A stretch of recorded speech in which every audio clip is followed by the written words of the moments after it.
Supergirl episode 9, Blood Bonds. Pretty fun episode coming back in the new year. I was surprised that they came on so early. I had no idea that Supergirl was coming back so early. I thought everything was coming back in like February or towards the end of January because I found out earlier today that Flash was coming back on.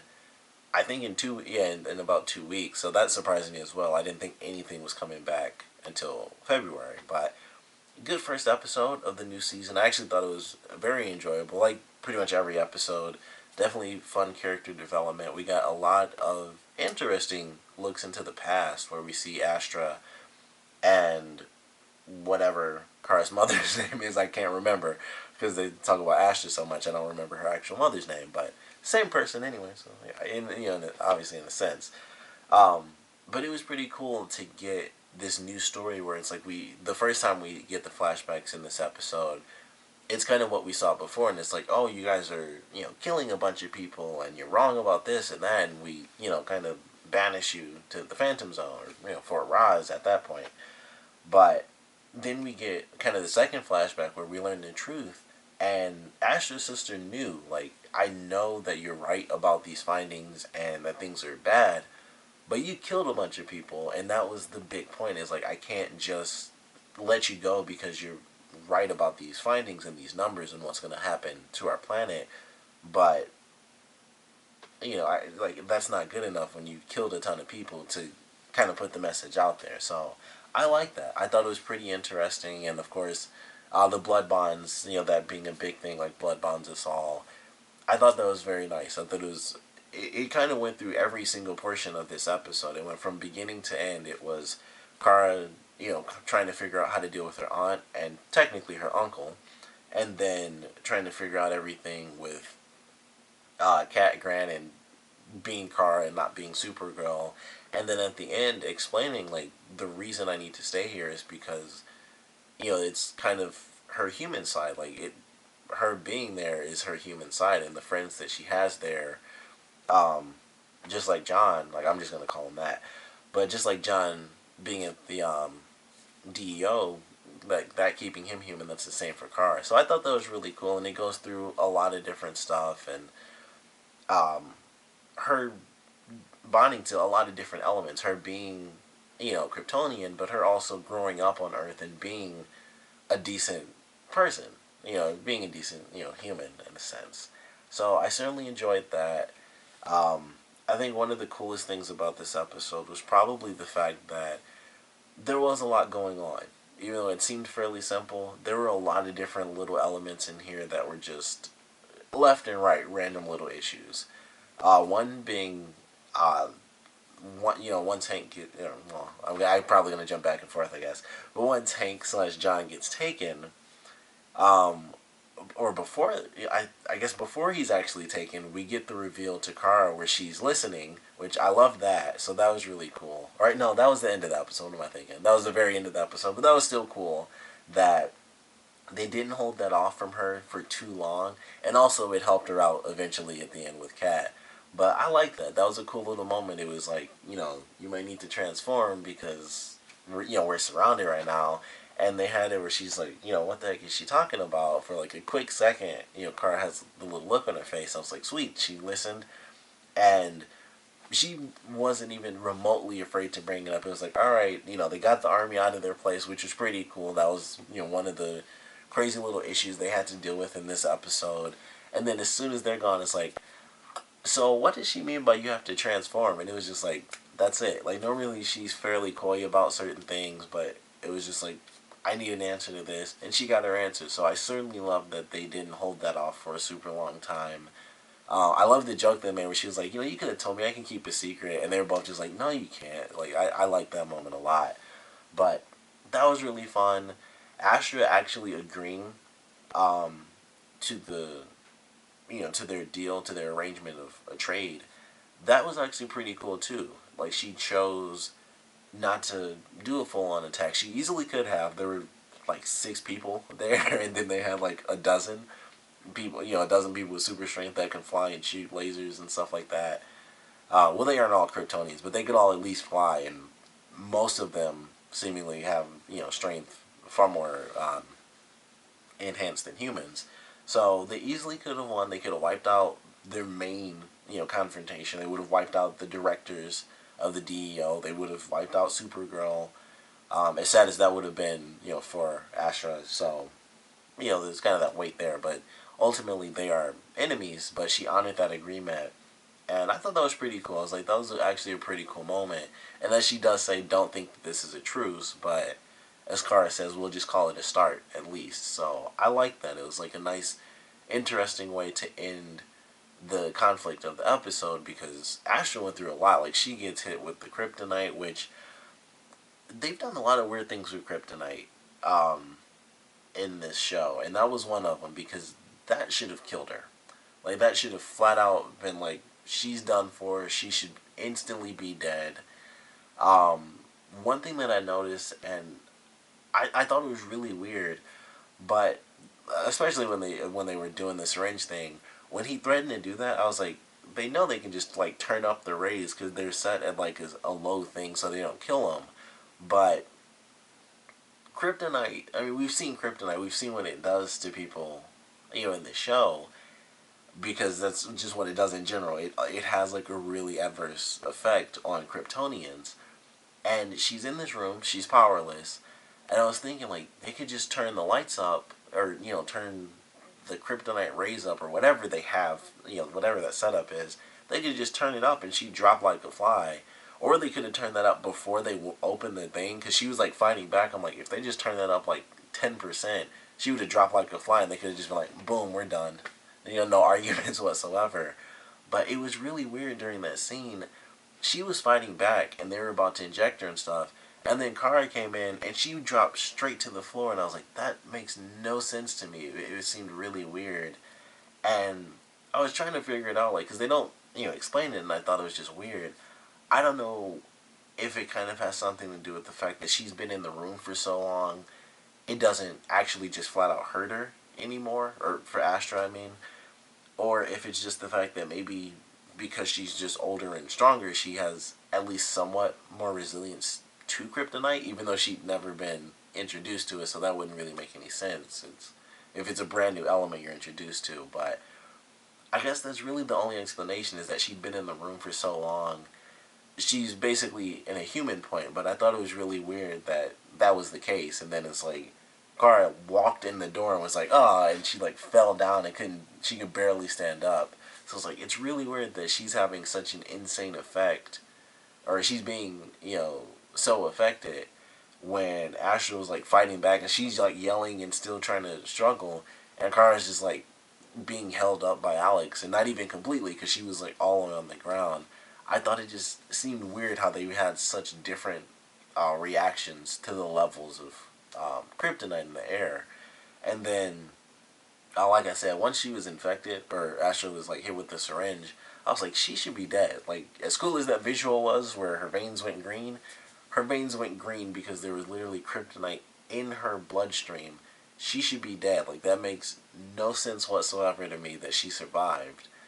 But she did, and it was just like, it kind of bugged me because of, like, they've changed certain things for sure as far as the lore goes in the show, but they didn't change kryptonite. Like, and it just seems like it's kind of being thrown off, and it was thrown off a bit in that scene to me, where it's like Astra was fighting back, but Kara walked right in and fell to the ground, and then Astra got a bunch of kryptonite, liquid kryptonite put directly into her bloodstream, and she completely lived from that. But it's almost a guarantee if they did that to Kara, it would have killed her, because she walked in the door and dropped to the ground. So it's just like, it's weird how they're kind of balancing the levels of what kryptonite can do to certain Kryptonians, and I just thought that was such a weird scene, where it was like, the science behind this seems so back and forth to me. It's just like, Astra's almost invincible, but Kara walks right in and she just drops to the ground. It's like polar opposites. But that was like the one thing that kind of bugged me about this whole episode, to be completely honest. And clearly it bugged me a lot because I just went on a whole rant about it.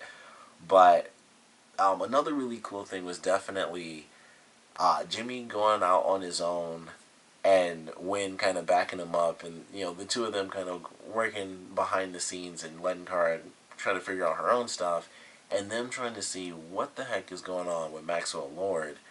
and that leads Jimmy to getting busted. His camera actually just gets shattered, which really hurt me because of me having this fancy camera now. All I think about when I see them on TV is like, man, that probably costs a lot. And this camera just gets, you know, turned into a bunch of little expensive pieces. So I was like, man, that really sucks. But he's doing some really crazy stuff. I don't know what to really expect from Maxwell Lord, but I don't know if what the heck he's making by the end of this episode. It seemed like he was making a full-on monster. He still had the red tornado thing. So the first thing I thought was maybe he's making a humanoid version, a humanoid female version of Red Tornado because the woman was speaking. So it's like, okay, maybe he's redoing Red Tornado and that's how they'll bring it back. And I'm sure that's how they'll do it anyway because he still had the arm. So I guess that means we still can hold out hope for the superhero version of Red Tornado, which I'm looking forward to because that was one of the things I was disappointed about was that Red Tornado got killed. It was in a very epic fashion. With Kara doing like her, like the super intense version of the laser beam eyes, but ultimately it was like, man, they showed this Red Tornado and then they blew him up and he was gone. So it was good to see that arm there because it's like, here's something that this genius villain is working on. So it'll probably come back evil, but this time they might be able to switch it where they don't destroy it, but they turn Red Tornado probably into. I don't think Red Tornado is officially AI, but he's like some. He might be AI and he chose to be good or something like that. I don't really know, but that might be how they do it. Which who knows when that would happen? That probably wouldn't happen this season where it's like, oh, here's Red Tornado again. So that probably won't be until season 2 or maybe season 3, depending on what they do. But Maxwell Lord is working on something crazy. He's clearly, Supergirl's Lex Luthor, and personally, I like him a lot better than Lex Luthor. Um, Lex Luthor always seemed like he was by himself all the time, and it's like it's Lex Luthor and his assistant Mercy, and that's it. It's like those two people, and then some random henchman every once in a while. But it's always Lex Luthor in a tower by himself. All I think of, is like the Superman cartoon. Lex Luthor's in his giant fancy room. He's got like 3 people ever walk in there. It's either Lois Lane, rarely Clark Kent, or his assistant Mercy, and that's pretty much it. And then, maybe some of the other villains as well. But that's it. And then with Maxwell Lord, that's kind of why I like him, is that he seems to have an actual connection to people that work around him. He was definitely more evil in this episode. Like at the end, the guy's like, "Oh, this and that." He's like, "That's good, like get out of here," basically, and he just, shoot him away. But for the most part, he has people that support him. Like when they basically tied Jimmy up and put him in like this crazy black room with just one spotlight to be super menacing, they did that for their boss, and it gives him a more personal connection to the people around him, whether they're just doing the normal work or they're doing something bad, which pretty much everyone was in this episode working under Maxwell. So that really makes me like his character because he's very witty. I guess he's about the same type of witty as Lex Luthor, but he's more of a funny type of sarcastic. Like Lex Luthor is always like very. Lex Luthor kind of makes people feel stupid. He's like, you're a dummy type sarcastic. And Maxwell Lord he has some of that, but for the most part, it's like he's sarcastic about sharing secrets or doing really little stuff that ultimately will turn out to be really crazy big stuff. But I definitely like his character, and I'm excited to see really where he takes things because now they've introduced not only the Red Tornado stuff, probably way down the line, but whatever he has currently, I have to assume is a weapon to take down Supergirl. He, of course, knows about the other Kryptonians because they attacked his place, so he knows some crazy stuff is going on, and he's going to try to send something out there to take him out. And I'm sure it'll backfire, and he won't have control like he thinks, because that's how every supervillain thing goes. Like, that's always, like, the first thing is, like, I'm going to make a villain to take out the people I consider to be the villains, and then it's like, crap, I made a monster, and that's actually exactly what happened with Red Tornado. That's exactly how that went. So Maxwell needs his turn, and I'm sure that's how it'll go. But still a really fun episode. I'm looking forward to the next one. I think it was a fun episode. I love the ending where Hank did he actually changed and he turned into Supergirl to help Kara out with Kat, which that was one thing that I thought was weird about this episode. Aside from the kryptonite stuff, which actually just bothered me, I just thought it was weird. I thought it was basically confirmed. Like when she took the glasses off, I thought that was it. It was like she, Kat was like, "Thank you, Supergirl." I could have sworn Kara was like, "You're welcome" and stuff like that. And I was like, I'm pretty sure they had a full conversation, and she admitted that she was Supergirl, unless I was totally mistaken. But I thought she took the glasses off and she thanked her, and I could have sworn she was like, "You're welcome," and they talked about it after that. And so this whole episode, I was like, I could have sworn they had a full conversation, and she admitted that she was Supergirl. So I'm just assuming I was wrong, because that would be an insanely huge mistake to make. So I doubt that's the case. I'm just gonna go with I was wrong about it, and I just remembered it differently. But I know she didn't say I'm not Supergirl. She took off her glasses, and when she thanked her, I definitely don't remember her denying it in any way. And I feel like it didn't end. I feel like that wasn't the very end of the episode either. It wasn't the end of the episode, because the end of it was the whole fight scene at Maxwell Lord's company. So I don't know. I feel like I have to go back and watch it now. But I thought for sure they had a full conversation. So when that storyline came up, and she was like, "Oh, I'm not actually Supergirl," I'm like, "What?" I'm super confused right now. So maybe it was just me, and I just remembered it wrong, because it was weeks ago. But that when that first happened, I was like, "This is confusing me," because I thought for sure they had a full conversation about it already. But oh well, like she's working there now. Kat is convinced that she's not Supergirl because she saw Supergirl in her, and of course they did the line where it's like, you guys look nothing alike. They always do that and stuff. Whenever someone gets someone like a shapeshifter or finds some way to say like, "Oh, there's that person," they always be like, "You know what? You look nothing alike anyway." I don't know what I was thinking. It's like they don't have to say that all the time, but everyone always does. Like, you don't even look remotely alike. Like she could have at least been like, you look like twins or something. It was just like, no, you don't look remotely alike. They always have that happen, but that's just a TV thing. I feel everyone seems to do that, but I did like this episode because I feel like I went on a lot of rants, but I really did enjoy this episode. As usual, the character development was good.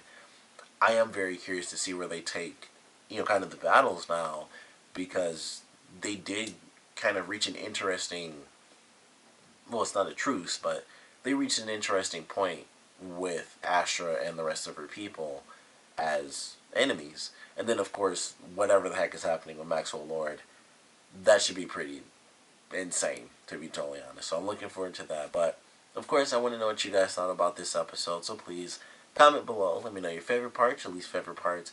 And the big question I have has to be about Maxwell Lord. Um, I would like to know what you guys think about the Red Tornado thing with him having the little hologram arm there. But of course, the big question is, what does he have planned for this girl? Like she wakes up, or her eyes open at least, and she has like almost demon eyes, pretty much. So I want to know your speculations for that. There's probably some information out there already, but I want to know your speculations. What villain you think it might end up being? What villain you would like for it to be? Whether it's a well-known villain or not. Definitely want to know your speculations, so please comment below, let me know, and thanks for watching.